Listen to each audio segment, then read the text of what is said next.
اعوذ باللہ من الشیطان الرجیم بسم اللہ الرحمن الرحیم۔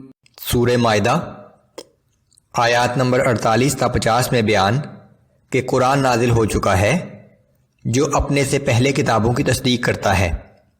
رسول اللہ صلی اللہ علیہ وآلہ وسلم کو تاکید کہ اب اہل کتاب کی پرواہ کیے بغیر ہر فیصلہ قرآن کے مطابق کریں۔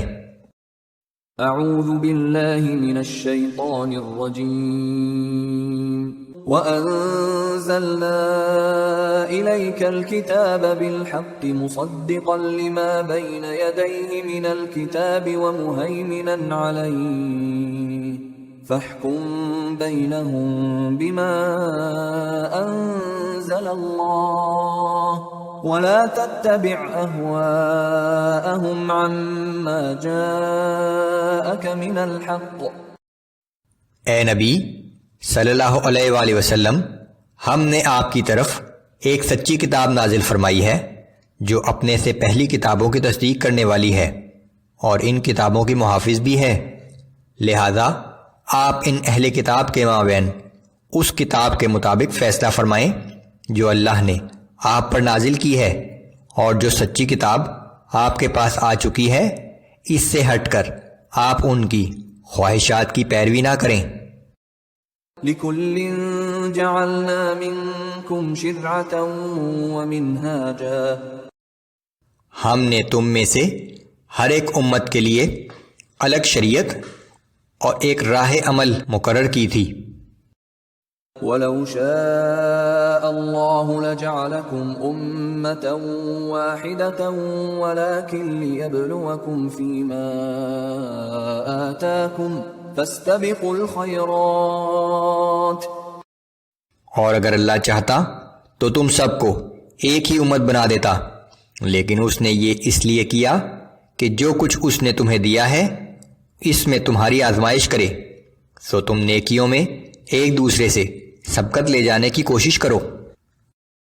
إِلَى اللَّهِ مَرْجِعُكُمْ جَمِيعًا فَيُنَبِّئُكُم بِمَا كُنتُمْ فِيهِ تَخْتَلِفُونَ۔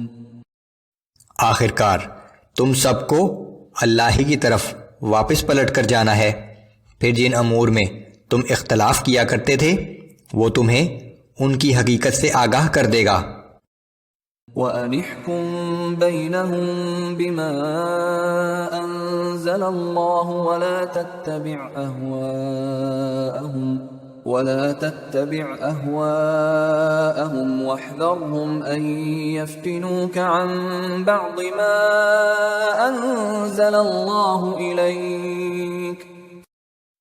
اور اے پیغمبر صلی اللہ علیہ وآلہ وسلم، آپ اہل کتاب کے مابین اللہ کے نازل کردہ احکام کے مطابق فیصلہ فرمایا کیجیے اور ان کی خواہشات کی پیروی نہ کریں، اور آپ ان سے ہوشیار رہیں کہیں یہ لوگ کسی معاملے میں اللہ کے نازل کردہ احکام سے انحراف نہ کرا دیں۔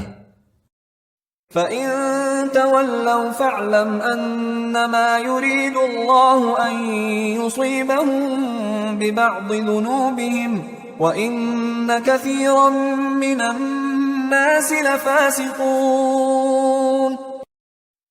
پھر اگر یہ لوگ آپ کے فیصلے سے روگردانی کریں تو آپ جان لیں کہ اللہ ان کے بعض گناہوں کی وجہ سے انہیں سزا دینا چاہتا ہے، اور حقیقت یہ ہے کہ ان لوگوں میں سے اکثر نافرمان ہیں۔ أَفَحُكْمَ الْجَاهِلِيَّةِ يَبْغُونَ وَمَنْ أَحْسَنُ مِنَ اللَّهِ حُكْمًا لِقَوْمٍ يُوقِنُونَ۔ کیا یہ لوگ پھر زمانہ جاہلیت جیسے فیصلے کرانا چاہتے ہیں؟ اور اللہ پر یقین رکھنے والوں کے نزدیک اللہ سے بہتر فیصلہ کرنے والا کون ہو سکتا ہے؟